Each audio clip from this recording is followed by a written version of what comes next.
Hello friends, welcome to my YouTube channel AV academy. दोस्तों, मैं हूं श्वेता और आप सभी का स्वागत है मेरे यूट्यूब चैनल एवी एकेडमी के साथ। दोस्तों, आज का क्लास हमारा प्रीवियस ईयर क्वेश्चन का होगा, जो कि बीपीएससी एग्जामिनेशंस में पूछे गए क्वेश्चन है।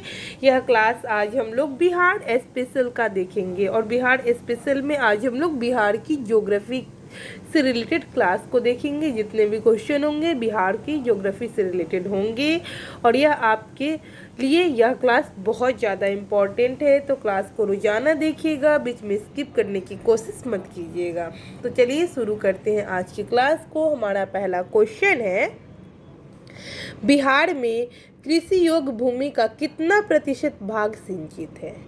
ऑप्शन ए है 50% से अधिक, ऑप्शन बी है 40% से 50%, ऑप्शन सी है 30% से 40% और ऑप्शन डी है 30% से कम।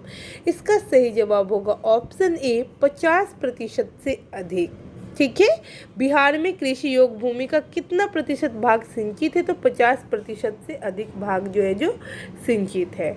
ठीक है, तो इसके डिटेल्स को देखते हैं। बिहार सरकार की आधिकारिक वेबसाइट में प्रदत्त आंकड़ों के अनुसार बिहार में शुद्ध बोया गया क्षेत्र 56.03 लाख हेक्टेयर है तथा शुद्ध सिंचित क्षेत्र 33.51 लाख हेक्टेयर है, जो शुद्ध बोए गए क्षेत्र का 59.80% है। ठीक है, नेक्स्ट क्वेश्चन देखते हैं। पूर्व में बंगाल का दुख यानी कि शोरो ऑफ बंगाल कही जाने वाली बिहार से उद्गम होने वाली नदी है। ऑप्शन ए है बराकर, ऑप्शन बी है दामोदर, ऑप्शन सी है मयूराक्षी, ऑप्शन डी है सुवर्ण रेखा। इसका सही जवाब होगा ऑप्शन बी दामोदर। बंगाल का शोक किसे कहा जाता है? तो दामोदर नदी को कहा जाता है। दामोदर नदी को बंगाल का शोक कहा जाता है। इसके डिटेल्स को पढ़ लेते हैं। दामोदर नदी को बंगाल का दुख कहा जाता है। दामोदर नदी बंगाल के लातेहार जिले से उद्गमित होती है। ठीक है, चलिए आगे देखते हैं। नेक्स्ट क्वेश्चन है हमारा, बिहार में उत्पादन दृष्टि से चावल के बाद दूसरी फसल है। ऑप्शन ए है गेहूं, ऑप्शन बी है मक्का, ऑप्शन सी है चना और ऑप्शन डी है आलू। इसका सही जवाब होगा ऑप्शन ए गेहूं। बिहार की उत्पादन की दृष्टि से चावल के बाद दूसरी फसल गेहूं है। बिहार की आर्थिक समीक्षा 2021-22 के अनुसार विभिन्न फसलों का उत्पादन इस प्रकार था। कुल खाद्यान्न का उत्पादन देखा जाए इसका बिहार में तो कुल खाद्यान्न का उत्पादन है 18,486.9 हजार टन। ठीक है, 18,486.9 हजार टन है। और धान का देखा जाए तो 7,717.13 हजार टन है। ठीक है, नेक्स्ट देखते हैं। गेहूं का है कुल उत्पादन तो है 6889.8 हजार टन। वहीं मक्का का 3470.9 हजार ton.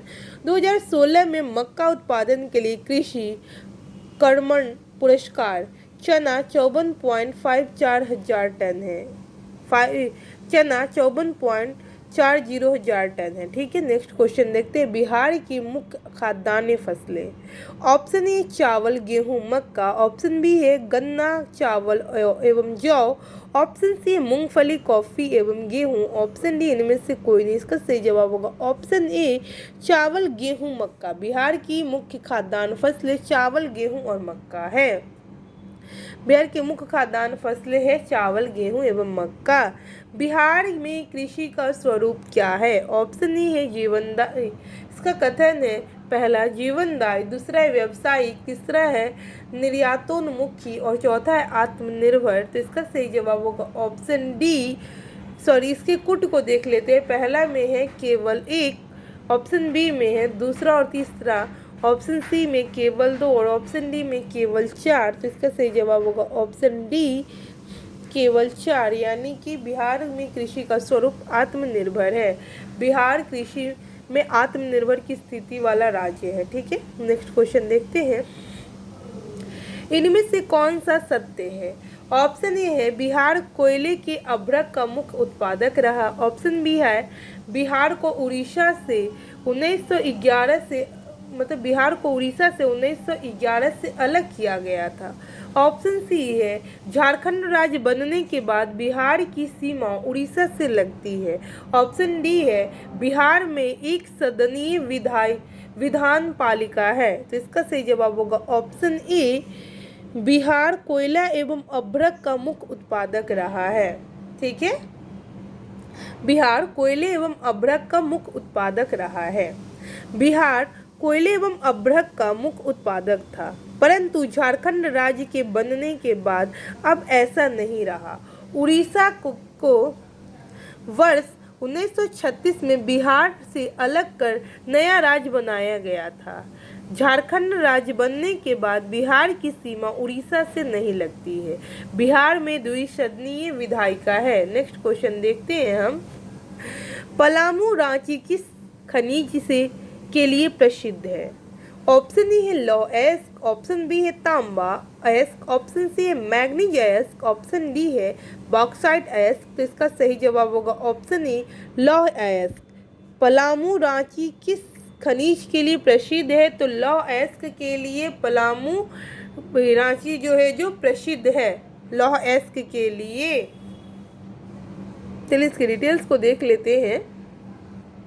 Indian minerals year book 2019 के अनुसार झारखंड के पलामू जिले के निम्न खनिज भंडार, पहला है बाइराइट, दूसरा है बॉक्साइट, तीसरा है डेलोमाइट, चौथा है फायर क्ले, पांचवा है ग्रेफाइट और छठा है मैग्नेटाइट लौह अयस्क और सातवां है क्वार्टरजार्ट, आठवां है आपका स्टीराइट, नौवां है रॉक फास्फेट, 10वां है लाइमस्टोन, 11वां है फेल्सपार, 12वां है एंडलूसाइट और 13वां है ग्रेनाइट। उपर्युक्त विकल्पों में दो विकल्प ए एवं डी सही है, किंतु वर्तमान में पलामू अपने मैग्नेटाइट लौह अयस्क के लिए विशेष रूप से प्रसिद्ध है। ठीक है, नेक्स्ट क्वेश्चन देखते हैं। देश के कुल खनिज उत्पादन का कितना प्रतिशत बिहार में प्राप्त है? ऑप्शन ए है लगभग 36%, ऑप्शन बी है लगभग 60%, ऑप्शन सी है लगभग 16%, ऑप्शन डी है उपयुक्त में से कोई नहीं। इसका सही जवाब होगा ऑप्शन डी, उपयुक्त में से कोई नहीं। इंडियन माइंस ब्यूरो रिपोर्ट 2019-20 के अनुसार मूल्यानुसार देश के कुल खनिज उत्पादन में परमाणु और ईंधन खनिजों को छोड़कर बिहार का हिस्सा लगभग 3% है। ठीक है, नेक्स्ट क्वेश्चन देखते हैं। देश में कच्चे तांबे के उत्पादन में बिहार का स्थान है। ऑप्शन ए है तीसरा, ऑप्शन बी है चौथा, ऑप्शन सी है दूसरा, ऑप्शन डी है पहला। तो इसका सही जवाब होगा ऑप्शन सी, दूसरा। देश में कच्चे तांबे के उत्पादन में बिहार का स्थान जो है जो दूसरा है। तांबा उत्पादन में तत्कालीन बिहार का स्थान दूसरा था। अंततः तत्कालीन परिस्थितियों में अभीष्ट विकल्प सी है। वर्तमान में तांबा उत्पादन बिहार में नहीं होता है। नेक्स्ट क्वेश्चन देखते हैं हम। निम्नलिखित में से कौन कौन से खनिज बिहार में मिलते हैं? पहला है कोयला, दूसरा लौह, तीसरा मैग्नीज, चौथा पेट्रोलियम।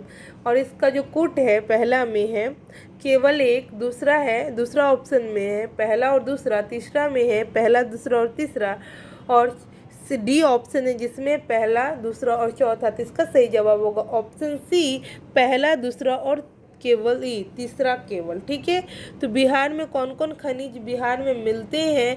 तो कोयला मिलता है, लौह मिलता है और तीसरा है मैग्नीज मिलता है। ठीक है, तत्कालीन बिहार वर्तमान झारखंड में कोयला, लौह अयस्क तथा मैग्नीज तीनों मिलते थे। पेट्रोलियम यहाँ नहीं मिलता, अतः तत्कालीन परिस्थितियों में अभीष्ट विकल्प सी है। बिहार में वर्तमान में उत्पादित होने वाले खनिज लाइमस्टोन, अभ्रक, पाइराइट, क्वार्टरजाइट, स्टीराइट। ठीक ना। नेक्स्ट क्वेश्चन देखते हैं हम लोग, खनिज और जिले के निम्न जोड़ों में से कौन सा जोड़ा सही है। ठीक है, तो पहला है लाइमस्टोन कैमूर, दूसरा है माइका भागलपुर, तीसरा है क्वार्टरजाइट मधुबनी, चौथा है डेल जिंक गया और ऑप्शन ई है अपना उपयुक्त में से कोई नहीं या फिर एक से अधिक। इसका सही जवाब होगा, सही जोड़े की बातें की जा रही तो लाइमस्टोन कैमूर। ठीक है, चलिए इसकी डिटेल्स को देखते हैं। बिहार में कैमूर, भभुआ, मुंगेर तथा रोहतास जिले में लाइमस्टोन माइका, नवादा जिला क्वार्टरजाइट, लखीसराय, मुंगेर तथा नालंदा जिले एवं लीड जिंक बांका और रोहतास जिले में पाया जाता है। नेक्स्ट क्वेश्चन देखते हैं, बिहार में लौह अयस्क प्राप्त होता है। ऑप्शन ए है लोहरदगा जिले में, ऑप्शन बी है दुमका जिले में, ऑप्शन सी है धनबाद जिले में, ऑप्शन डी है सिंहभूम जिले में। इसका सही जवाब होगा ऑप्शन डी, सिंहभूम जिले में। लौह अयस्क झारखंड तत्कालीन बिहार के सिंहभूम जिले से प्राप्त होता है। तत्कालीन परिस्थितियों में अभिष्ट विकल्प डी है। वर्तमान बिहार में लौह अयस्क का उत्पादन नहीं होता है। ठीक है, नेक्स्ट क्वेश्चन देखते हैं, भारत में बिहार अग्रगणी उत्पादक है। ऑप्शन ए सीसा, option B manganese, option C है अभ्रक का, ऑप्शन डी चूना पत्थर का। इसका सही जवाब होगा ऑप्शन डी, चूना पत्थर का। झारखंड में पृथक हो जाने के बाद वर्तमान बिहार में चूना पत्थर का उत्पादन होता है। दिए गए खनिजों में से बिहार में सर्वाधिक चूना पत्थर का उत्पादन होता है। वर्तमान में देश लगभग 95% पाइराइट भंडार बिहार में स्थित है। नेक्स्ट क्वेश्चन देखते हैं, भारत में निम्नलिखित के उत्पादन में बिहार का एकाधिकार है। ऑप्शन ए है चूना पत्थर, ऑप्शन बी है कोयला, ऑप्शन सी है पाइराइट, ऑप्शन डी है ग्रेफाइट। इसका सही जवाब होगा ऑप्शन ए, चूना पत्थर। ठीक है, नेक्स्ट क्वेश्चन देखते हैं, बिहार के किस जिले में अभ्रक का भंडार है।